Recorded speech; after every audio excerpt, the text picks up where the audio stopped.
السلام علیکم ورحمۃ اللہ وبرکاتہ۔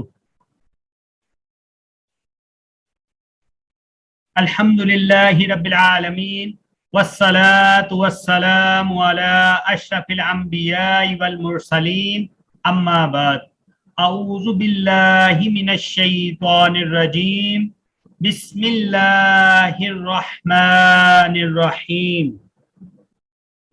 وَلَقَدْ عَلِمْتُمُ الَّذِينَ اعْتَدَوْا مِنْكُمْ فِي السَّبْتِ فَقُلْنَا لَهُمْ كُونُوا قِرَدَةً خَاسِئِينَ۔ رب اشرح لي صدري ويسر لي أمري واحلل عقدة من لساني يفقهوا قولي۔ رب زدني علما، رب زدني علما، رب زدني علما، رب زدني فهما۔ اللهم انا نسألك علما نافعا ورزقا طیبا وعملا متقبلا۔ اور بلا شبہ یقیناً تم ان لوگوں کو جان چکے ہو جو تم میں سے ہفتے کے دن میں حد سے گزر گئے، تو ہم نے ان سے کہا ذلیل بندر بن جاؤ، گزشتہ سے پیوستہ۔ کل ہم نے ادھر تک جو ہے وہ خلاصہ دیکھا، آج انشاءاللہ ہم آگے دیکھتے ہیں۔ اس کے بعد اللہ تعالیٰ نے گائے والا مشہور واقعہ جو ہے اس کو بیان کیا ہے، جس کی وجہ سے اس سورت کا نام البقرہ ہے۔ تاریخ کی کتابوں میں اس کی تاریخ جو بیان کی گئی ہے وہ اس طرح ہے کہ ایک شخص بہت مالدار تھا اور اس کی اولاد میں صرف ایک بیٹی ہی تھی۔ اس کے نوجوان بھتیجے نے لالچ میں آ کر رات کے وقت، یعنی رات کے آدھے حصے میں، اپنے چچا کو قتل کر دیا۔ اس کا مقصد یہ تھا کہ اس کا مال بھی میرے قبضے میں آ جائے، بیٹی بھی میرے تابع ہو جائے اور بعد میں اس سے شادی کر لوں۔ قتل کرنے کے بعد شیطان نے اسے مزید مال کمانے کا طریقہ بھی بتا دیا کہ اس نے رات کو ہی چچا کی لاش کو اٹھایا اور اپنے مخالف قبیلے کے علاقہ میں جا کے پھینک دیا۔ صبح ہوئی تو اس نے شور مچایا، لامحالہ لاش مخالف قبیلے کے علاقہ سے ملی تھی، تو اس نے فٹ سے ان پر الزام لگا دیا کہ انہوں نے میرے چچا کو قتل کر دیا اور دیت کا مطالبہ اس نے کر دیا۔ وہ لوگ سیدنا موسیٰ علیہ السلام کی خدمت میں حاضر ہوئے اور اپنی بے گناہی کا ویلا کیا۔ سیدنا موسیٰ علیہ السلام نے اللہ سے آرزو کی، چونکہ دونوں کے پاس نہ کوئی گواہ تھا اور نہ کوئی دلیل تھی، ویسے ہی ایک گونڈا سا الزام تھا، اور اگر اللہ وحی کے ذریعے حقیقت بتا دیتا تو مدعی قبیلہ نے فوراً موسیٰ علیہ السلام پر جانبداری کا الزام لگا دینا تھا۔ اس لیے اللہ تعالیٰ نے اپنی قدرت سے معجزانہ طور پر اس کا فیصلہ کرنے اور حقیقت کھولنے کا پروگرام بنایا۔ اسی پروگرام کے متعلق پھر اللہ تعالیٰ نے بنی اسرائیل کو اس کا حکم بھی دیا۔ وَإِذْ قَالَ مُوسَىٰ لِقَوْمِهِ إِنَّ اللَّهَ يَأْمُرُكُمْ أَن تَذْبَحُوا بَقَرَةً قَالُوا أَتَتَّخِذُنَا هُزُوًا قَالَ أَعُوذُ بِاللَّهِ أَنْ أَكُونَ مِنَ الْجَاهِلِينَ۔ اور جب موسیٰ علیہ السلام نے اپنی قوم سے کہا بے شک اللہ تمہیں حکم دیتا ہے کہ ایک گائے ذبح کرو، انہوں نے کہا کیا تو ہمارے ساتھ مذاق کرتا ہے؟ کہا میں اللہ کی پناہ پکڑتا ہوں کہ میں جاہلوں سے ہو جاؤں۔ اس کا مطلب یہ ہے کہ دین کے مسائل میں، معاملے میں ہنسی مذاق کرنا جاہل لوگوں کا کام ہے۔ دین کو ہمیشہ سنجیدگی سے لینا چاہیے۔